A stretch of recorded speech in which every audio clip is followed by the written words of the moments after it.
اچھا Peoples party چونکہ اس وقت حکومت میں ہے اور کہنا چاہیے الائی بھی ہے اس وقت پیپلز پارٹی، اور ڈیفینیٹلی کچھ لو اور کچھ دو کی پالیسی پر ہو کر ہی پیپلز پارٹی اپنا زرداری صاحب دوبارہ سے صدر بنے ہیں اور ایک سافٹ اپوزیشن اس وقت کا ایک کردار ادا کر رہا ہے.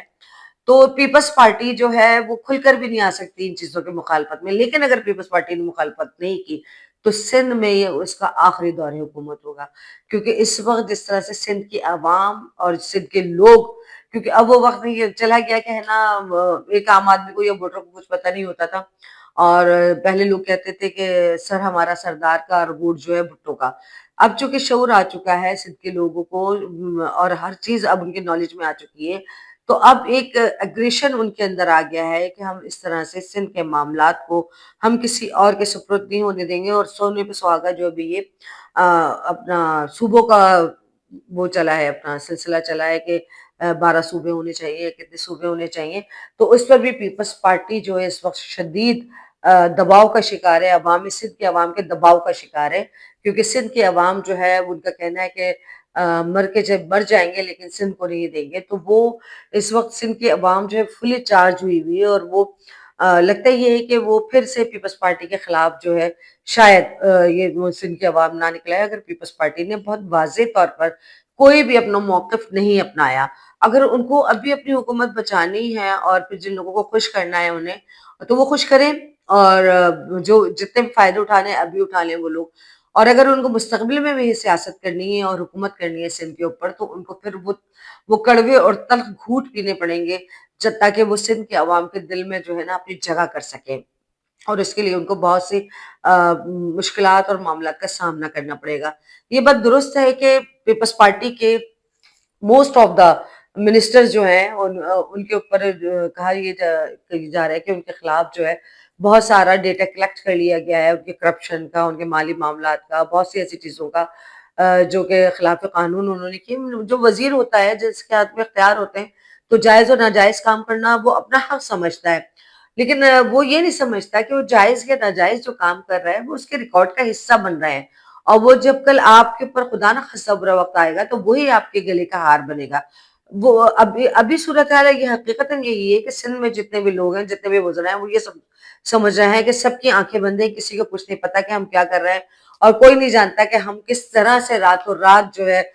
کروڑ پتی اور ارب پتی بن چکے ہیں. میں بہت سے ایسے وزراء کو جانتی ہوں جو بہت ایک معمولی سی حالت میں ایم پی بنے، پارٹی میں آئے، ایم پی اے بنے، اور آج آپ ان کا لیوش اسٹائل دیکھ لیجئے. انہوں نے اپنے ساتھ سیکیورٹی گارڈز جو رکھے ہیں تو وہ لک لائک وہ اس طرح سے ان کو سوٹڈ ووٹڈ رکھتے ہیں جیسے ہیڈ آف دا اسٹیٹ کے ہوتے ہیں، ایجنسیز کے لوگ ہوتے ہیں، جس طرح سے سیاہی کے لوگ ہوتے ہیں، اس طرح سے ان کو اپنے ارد گرد رکھتے ہیں وہ وزیر موصوف. تو یہ جو کمپلیکسز ہیں ان وزراء میں کمپلیکس اس لیے کہہ رہی ہوں کہ یہ ایک دم سے پہلے سے مالدار نہیں تھی، اور منسٹریاں آنے کے بعد یہ لوگ مالدار ہوئے. انہوں نے پیسہ جس طرح سے بھی کمایا اور کما رہے ہیں جس طرح سے، تو وہ یہ سمجھ رہے ہیں کہ یہ ریکارڈ کسی کے پاس نہیں ہے. ان سب کا ریکارڈ جو ہے نا منٹ ٹو منٹ کا ریکارڈ جو ہے وہ سارے ان لوگوں کے پاس ہے جن کے مرضی کے خلاف اگر آپ نے کام کرنا چاہا تو پھر آپ ابھی تو فرحان غنی گئے، فرحان غنی تو ایک حادثے کا حادثاتی طور پر چلے گئے فرحان غنی. پھر اس کے بعد جو ہے سندھ بلڈنگ کنٹرول اتھارٹی کے جو اس پر اہلکار پر حملہ ہوا تو وہ بھی ایک طرح سے حادثے کہہ لیں، لیکن بدقسمت یہ ہے کہ فرحان غنی سعید غنی کے بھائی. اچھا، اور جو Sindh military control authority Saeed Ghani کے انڈر آتی ہے وہ اس کے وزیر ہیں. اچھا مسئلہ یہ ہے کہ پیپلز پارٹی میں جو وزیر سعید غنی کے خلاف ہیں تو ان وزیروں نے ٹوٹل خاموشی اختیار کی ہوئی، کسی نے بھی 0.0% سعید غنی کے ساتھ دینے کا کوئی موقف اختیار نہیں کیا، کوئی بات نہیں کی، سوائے ایک میں پریس کانفرنس میں دیکھ رہی تھی کہ نثار پلو صاحب نے کہا تھا کہ وہ جو کچھ بھی کیا ہے وہ فرحان غنی نے کیا ہے، تو آپ سعید غنی کا نام بار بار کیوں لے رہے ہیں. اور یہ بات درست ہے کہ اگر جس شخص کا اس سے ریلیٹڈ یہ معاملہ ہے تو اسی شخص کو وہ کہا جائے. اگر وہ سعید غنی کا بھائی ہے تو آپ سعید غنی کو اس معاملے میں انوالو نہیں کر سکتے، لیکن سعید غنی کے ساتھ پارٹی میں پہلے کچھ عرصے سے کچھ معاملات چل رہے تھے، اور اب یہ معاملہ جو ہے وہ جسے کہتے ہیں سونے پہ سہاگا والا بات ہو گیا. ان کے بھائی کا جو معاملہ تھا اور جو حادثاتی طور پر ہوا کہ وہ ایک فوج کے اہلکار کو جو ہے انہوں نے کیپٹن کو تشدد کا نشانہ بنایا، اور اب ڈیجیٹل دور ہے، ویڈیوز بنی ہو، ویڈیوز جو ہے وہ وائرل ہو گئی. وہ ویڈیوز وائرل ہونے کی وجہ سے شاید اگر وہ ویڈیوز وائرل نہیں ہوتی تو اتنا سخت ایکشن نہیں ہوتا، لیکن چونکہ وہ ویڈیوز وائرل ہو گئی تو اس ادارے کو اپنی بھی عزت رکھنی تھی، اپنی بھی ساکھ کو بچانا تھا۔ آج اگر انہوں نے یہ کیا تو کل پھر کوئی دوسرا اٹھ کر جو ہے نا اس طرح سے ہاتھ اٹھائے گا اور مارے گا، تو انہوں نے اپنی عزت اور ساکھ کو بچانے کے لیے جو ہے نا اس قسم کے اقدامات کیے۔ اب ہمیں یہ نظر نہیں آتا کہ پیپلز پارٹی کا مستقبل ابھی کیا ہے۔ یہ 1-2 مہینے میں جو ہے وہ صورتحال سامنے آ جائے گی کہ آیا پیپلز پارٹی جو ہے وہ کنٹینیو کرے گی، یا آیا پیپلز پارٹی پر اتنا پریشر دیا جائے گا کہ اس کے اندر کوئی فارورڈ بلاک بنے، اور پھر وہ فارورڈ بلاک بن کر جو ہے وہ ایک مکس پلیٹ کی حکومت یہاں پر سندھ میں بنایا جائے۔ کیونکہ آپ یہ دیکھیے کہ اس وقت ایم کیم بھی ایکسٹرا جسے کہتے ہیں کہ نا اوور ایکٹیو ہے ایم کیم، اور پھر اس کے بعد گورنر صاحب اپنے بیانات دے رہے ہیں کہ بھائی آ رہے ہیں، بھائیوں کا دور آ رہا ہے۔ پھر پیپلز پارٹی کے یہ معاملہ جس طرح سے چل رہا ہے، پھر صوبوں کی جو بات چل رہی ہے، صوبوں کی بات کے لیے میں تھوڑا سا اس میں ایک اختلاف رکھتی ہوں اپنے سندھی بھائیوں کے ساتھ کہ یہ سندھ کی تقسیم نہیں ہے۔ آپ یہ دیکھیے کہ دنیا کے بڑے بڑے ممالک جو ہیں وہ وقتاً فوقتاً جو ہے اس طرح کی تبدیلیاں لے کر آتے ہیں اپنے ملک کی ترقی کے لیے۔ ہندوستان میں بھی آج جو 28 پروونسز ہیں وہاں پر، تو وہ ہندوستان پاکستان بننے کے بعد وہاں بنے، اور وہ اس وجہ سے بنے ہیں کہ یہ انتظامی یونٹس بن رہے ہیں، یہ لسانیت کی بنا پر نہیں بن رہا ہے۔ ڈیفینیٹلی کراچی اگر کراچی یا حیدرآباد یہ شہری علاقے ایک صوبہ بنیں گے اور سندھ کے بنیں گے، یہ اپنی عوام کا سوچیں کہ اگر جو بجٹ آپ جیسے شرجیل ویمن صاحب نے کہا کہ سب سے زیادہ پیسہ کراچی میں لگتا ہے، جب یہ چھوٹے چھوٹے انتظامی یونٹ بن جائیں گے تو ہر صوبہ اپنے بجٹ سے اپنے صوبے کے لیے کام کرے گا۔ آپ یہ دیکھیں نا آج سندھ کتنی تباہ کن حالت میں ہے، آپ کے 20 سال کی حکومت کے باوجود آپ سندھ کو ڈیولپ نہیں کر سکے۔ آج سندھ میں وہی صاف پانی پینے کی پریشانی ہے، آج سندھ میں جو ہے وہ مطلب کچی سڑکیں آج وہ ابھی وہی اسی طرح سے ہیں، کچے مکانات آج بھی اسی طرح سے، آپ کو نظر ہی نہیں آئے گا۔ آپ چند کلومیٹر بعد کراچی سے نکل کر جائیں تو آپ کو دنیا بالکل بدلی ہوئی نظر آئے گی۔ تو اس کے اوپر جذباتی ہو کر نہیں، حکمت اس پر بہت ٹھنڈے دل سے اور سوچ سمجھ کے یہ فیصلہ کرنا چاہیے کہ آیا اگر ایسا ہو جاتا ہے تو جو کراچی بقول وزراء کے کہنا کراچی پہ سب سے زیادہ پیسہ لگتا ہے، تو وہ پھر پیسہ جو سندھ کا باقی حصے کا پیسہ ہوگا وہ ان علاقوں میں لگے گا، کراچی کا جو پیسہ ہے وہ پھر کراچی میں لگے گا۔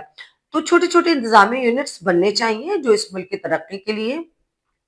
بہت بڑا کردار ادا کر سکتے ہیں، لیکن اس میں کسی بھی قسم کی جو ہے نا لسانیت کا شامل نہیں ہونا چاہیے، مطلب زبان کی بنیاد پر صوبوں کی تقسیم نہیں ہونی چاہیے۔ ہم سب پاکستانی اور ہم سب کا یہ پاکستان ہے، اس ملک کی جو ہے نا چپا چپا ہمارا ہے۔ تو ہم اگر اس بات پر اگر ڈٹ جائیں گے نہیں جی ہم جس طرح سے جی رہے ہیں، ہم جس طرح سے جیتے رہے اسی طرح سے ہماری آنے والی بھی نسلیں جیتے رہے، تو یہ سوائے بیوقوفی کے ہمارے کچھ نہیں ہوگا۔ اس کے اوپر کنسنسس کے ساتھ جو ہے نا وہ بیٹھ کر تمام پولیٹیکل پارٹیز اس پر بیٹھ کر باہمی مشاورت سے کسی کے ساتھ زیادتی نہ ہو، کسی علاقے کے ساتھ زیادتی نہ ہو، کسی قوم کے ساتھ زیادتی نہ ہو، یہ تمام چیزیں پڑھے لکھے لوگوں کی طرح بیٹھ کے طے کرنی چاہیے۔ ہاں یہ بات میں ضرور کہوں گی کہ تجربہ نہیں ہونا چاہیے کوئی، جیسے پہلے ہمارا پروونسز تھے، ایوب خان صاحب نے 1 یونٹ کا تجربہ کیا تو ہم اس کے بعد جو ہے وہ بنگلہ دیش ہم سے الگ ہوا، جو بھی واقعات ہوئے، تو تجربہ نہیں ہونا چاہیے صوبوں کی، یا کہنا چاہیے کہ انتظامی یونٹس جو بنائے جا رہے ہیں تو اس کے لیے ڈیفینیٹلی ایک بھرپور ورکنگ کے ساتھ بنائے جائیں کہ اس ورکنگ کو میں تمام پولیٹیکل پارٹیز تھنک ٹینکس کو بیٹھ کر بات کرنی چاہیے کہ اگر ہم انتظامی یونٹس بناتے ہیں، انتظامی یونٹس کی تقسیم کرتے ہیں، تو پھر اس کے بجٹ کی ایلوکیشنز اور اس کے بعد اس کی ڈیولپمنٹ، اس میں کن لوگوں کو لایا جائے گا، کن لوگوں کو رکھا جائے گا، یہ بہت ساری چیزیں مجھ سے زیادہ بشعور لوگ ہیں، میں تو ایک ناقص العقل اپنی سوچ کے مطابق یہ بات کر رہی ہوں کہ یہ ساری چیزوں کو ڈسکس کیا جائے، اور ان کو ڈسکس کرنے کے بعد محبت کے ساتھ جو ہے ان انتظامی یونٹ کو باہمی رضامندی سے بنا لیا جائے۔ یہ کوئی نعوذ باللہ حرف آخر نہیں ہے کہ یہ جو 4 صوبوں کی سرحدیں ہم نے بنا لی ہیں یہ حرف آخر نہیں ہے۔ آپ یقین کیجئے کہ ہے نا پنجاب میں جو بجٹ ہے وہ ساؤتھ پنجاب میں اتنا نہیں لگ پاتا، کیونکہ میں نے وہاں بھی جا کر دیکھا ہے، اس جگہ کو بھی دیکھا ہے میں نے۔ اسی طرح سے آپ کے پی میں چلے جائیے، خیبر پختونخوا میں، تو جو ہزارہ سائٹ ہے اور وہ جگہ ہیں اور نوکریوں کا بھی جو ریشو ہے وہ نہیں مل پاتا ہے۔ تو یہ استحصال ہو رہا ہے ان لوگوں کے ساتھ، تو اس استحصال کو ختم کرنے کے لیے، ایک ڈیولپ کنٹری بنانے کے لیے ہمیں یہ کڑوے گھونٹ پینے پڑیں گے۔ اور یہ آپ مطلب ایک انتظامی یونٹ بننے سے یہ نہیں ہو سکتا کہ کراچی جو ہے وہ سندھ سے الگ ہو جائے گا۔ ڈیفینیٹلی سندھ اور کراچی ٹوٹنگ ہے، یہ چھوٹے چھوٹے انتظامی یونٹ بن جائیں گے۔ کراچی کا جو جغرافیہ رہے گا وہ تو سندھ کے اندر ہی رہے گا۔ اب ہم اگر اس بات سے ہٹ کر، قطع نظر اس بات سے، سندھ، پنجاب، بلوچستان اور کے پی کے بات کرنے کے علاوہ ہم یہ دیکھیں کہ یہ ملک ہمارا پورا ہے۔ جیسے آپ کوئی گھر بناتے ہیں تو اس گھر کا ایک نقشہ بناتے ہیں، اس گھر کی خوبصورتی لانے کے لیے کہ کہاں پہ کون سا کمرہ بنے گا، کہاں پہ کیسے کمرہ بنے گا، تو وہ آپ اپنی کمفرٹ کے لیے کرتے ہیں۔ اس سرزمین کو، اس ملک کی زمین بھی آپ کا گھر ہے، تو اس میں آپ نے چھوٹے چھوٹے مقامات، چھوٹی چھوٹی چیزیں اس طرح کی ڈیولپ اور کرنی ہے جو دنیا کے سامنے بھی اچھی لگے، اور آپ کی عوام بھی جو ہے اس پہ کمفرٹ فیل کرے، آپ کی عوام بھی آپ کو دعائیں دے، کیونکہ آپ جو ہے ان کے اوپر حکومت کرنے آئے ہیں۔ تو صرف حکومت کرنے نہیں آئے، آپ کا فرض یہ بنتا ہے کہ آپ ان کو سہولیات باہم بھی پہنچائیں۔ یہ بات درست ہے کہ سندھ کے اب متعدد علاقے ایسے ہیں، میں بہت بار وہاں جا چکی ہوں، کہ آپ کو یہ اندازہ دیکھ کر سوائے دکھ کے اور کچھ نہیں ہوگا۔ بھٹو صاحب کے نام پر ووٹ لینے والی پارٹی جو ہے اس نے کیا سندھ کا حال کیا ہوا ہے۔ اور میں امید کرتی ہوں، میں یہ سمجھتی ہوں کہ یہ تمام چیزیں کسی بھی تعصب سے بالاتر اوپر ہونی چاہیے، اور اس میں سب سے پہلا نظریہ جو ہونا چاہیے، سب سے پہلے پاکستان کا نظریہ ہونا چاہیے، اور اس کے بعد جو ہے سندھی، مہاجر، پٹھان، بلوچ اور پنجابی والا کانسیپٹ ہمیں لے کر آنا چاہیے۔ ہمیں ایک قوم بننا چاہیے، اور آپ یقین کیجیے کہ جب ہم ایک قوم بن جائیں گے تو پھر ہمیں دنیا کی کوئی بھی طاقت ہمیں جو ہے ہمارے خلاف نہیں کھڑی ہو سکتی، نہ ہم سے پر فتح حاصل کر سکتی ہے، کیونکہ قومیں جو ہے نا وہ دنیا کے نقشے پلٹ دیتی ہیں۔ ہمیں ایک قوم بننے کی ضرورت ہے، اور ہمیں اس میں اس کا ساتھ دینے کی ضرورت ہے۔ اس کے ساتھ ہی مجھے اجازت دیجیے، اللہ حافظ۔